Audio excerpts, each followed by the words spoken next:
प्रिया लोकांनो, येशू ख्रिस्ताच्या नावाने तुम्हाला शुभेच्छा देतो। ठिकाण कसं आहे? सगळं छान आहे ना?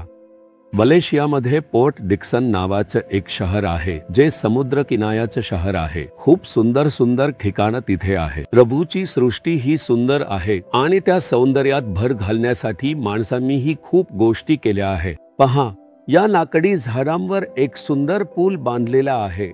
खूपच छान आहे ना? या किनाऱ्यापासून त्या किनाऱ्यापर्यंत आपण पुलावरून जाऊ शकतो। या जगातून स्वर्गात जाण्यासाठी प्रभूने एक पूल तयार केला आहे, तो लाकडी पूलच आहे। कोणते झाड असावं असं वाटतं का? ते म्हणजे क्रूसाचे झाड। क्रूसाच्या झाडावर येशूने आपलं रक्त सांडून प्राण दिला आणि त्या रक्तामुळे आपण तारण पावल्यास आपण स्वर्गराज्यात प्रवेश करू शकतो। दुसरा कोणताही मार्ग नाही, एकच मार्ग आहे आणि तो म्हणजे येशू ख्रिस्त। कारण पाप आणि शाप यांचा भार त्यांनी क्रूसावर उचलून त्यासाठी प्रायश्चित्त केलं। या प्रायश्चित्ताच्या माध्यमातून आपण मुक्तीचा अनुभव घेतल्यावरच स्वर्गराज्यात प्रवेश करता येतो। नीट विचार करा, प्रभूने तुमच्यासाठी कोणतं वचन ठेवले? स्तोत्रसंहिता अध्याय 37 वेकाना 19। ते विपत्काली लज्जित होणार नाहीत, ते दुष्काळाच्या दिवसात तृप्त राहतील। प्रभू म्हणतात, माझ्या मुलांनो, संकटाच्या काळात तुम्ही लज्जित होणार नाही आणि दुष्काळाच्या काळात तुम्ही तृप्त व्हाल। म्हणून जर एखादा संकटाचा काळ आला तरी त्या संकटातही तुम्ही सुरक्षित राहाल आणि लज्जित होणार नाही। राजा दावीद स्वतःच्या अनुभवातून हे सांगत आहे। त्याच्यावर एक खूप मोठं संकट आलं होतं। देशाचा राजा साऊल संपूर्ण सैन्यासह दावीदला शोधून त्याचा वध करण्यासाठी मागे लागला होता। एक मोठं संकट, एका देशाचा राजा त्याच्या विरोधात उभा राहिला होता। आपलं सैन्य पाठवून त्याला ठार मारत होता। एक माणूस कसा वाचू शकतो? म्हणूनच दावीद म्हणतो, माझ्या आणि मृत्यूच्या दरम्यान फक्त एक पाऊल अंतर आहे। इतकं मोठं संकट त्याच्यावर आलं होतं। दावीद संपला, हरवला, नष्ट झाला असं शत्रूला वाटत होतं।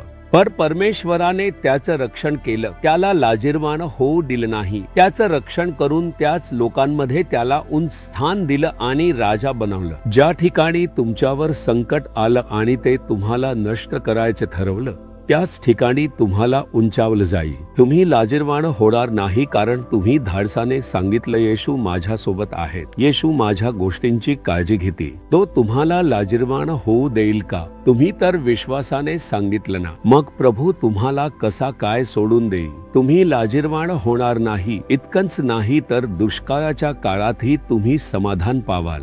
दुष्काळ आला की धोका असतो। मी श्रीलंकेत दुष्काळ पडला होता तेव्हा तिथे गेलो। तिथे गेल्यावर त्या लोकांना खूप त्रास होत होता। त्या दुष्काळाचा परिणाम डोळ्यांनी पाहता आला। आपण दररोज 3 वेळा जेवतो, ही सवय असलेले लोक म्हणजेच आशियाई लोक। पण आता अशी परिस्थिती आली की दिवसाला फक्त एक किंवा 2 वेळाच जेवता येतं। कधी कधी एक वेळचे जेवण विसरून जात होते। दुष्काळाचा परिणामच असा होता, जे काही मिळेल ते खाऊनच जगायचं अशी परिस्थिती निर्माण झाली होती। मग त्या दुष्काळाच्या काळातही आपल्याला समाधानाने जेवायला मदत करणारा एक परमेश्वर आहे। कोणी म्हणाल, असं शक्य आहे का? पण दुष्काळाच्या त्या काळात, पावसाळ्यातील त्या कोरड्या दुष्काळात इसहाकने शेतात बी पेरलं आणि त्याला 100 पट अधिक उत्पन्न मिळालं। दुष्काळाच्या काळातही आशीर्वाद येतो। एलियाला पहा, ही दुष्काळाची वेळ होती, 3-3.5 वर्षांचा काळ। यावेळी सगळीकडे हालचाल होती। पिण्यासाठी पाणी नव्हतं, खाण्यासाठी अन्न नव्हतं। राजवाड्यात सुद्धा दुष्काळ आला होता, राजाच्या राजवाड्यात। पण त्यावेळी एलिया एका विधवेच्या घरी थांबलेला होता आणि तिथे मात्र दुष्काळ नव्हता। इथे भरपूर पीठ आणि तेल सतत वाढत होतं। त्या दुष्काळाच्या काळातही ते समाधानाने खाऊन आनंदात राहत होते. दुष्काळाचा काळ होता म्हणून फक्त एक भाकरी खाऊन तुम्ही तुमचं अन्न मर्यादित करावं असं नव्हतं. त्यांनी समाधानाने भरपूर खाल्लं. दुष्काळाच्या काळात समाधानाने आशीर्वाद देणारा देव. आयुष्यात जर असा एखादा दुष्काळाचा काळ आला, आता उत्पन्नात तुटवडा असू शकतो, पैशांची कमतरता असू शकते, कुटुंबाची परिस्थिती तशी दिसू शकते, तशी परिस्थिती आजूबाजूला देशात दिसू शकते. रघु म्हणतो दुष्काळाचा काळ असो जगासाठी तो असो, पण तुम्ही समाधानाने अन्न खालाल, तुम्ही समाधानी राहाल, आनंदी राहाल. दुष्काळाच्या काळात मीच तुम्हाला आशीर्वाद देणारा देव आहे असं प्रभू सांगतो. म्हणूनच आजूबाजूला पाहून निराश होऊ नका. आपल्यालाही त्रास होईल का विचारू नका.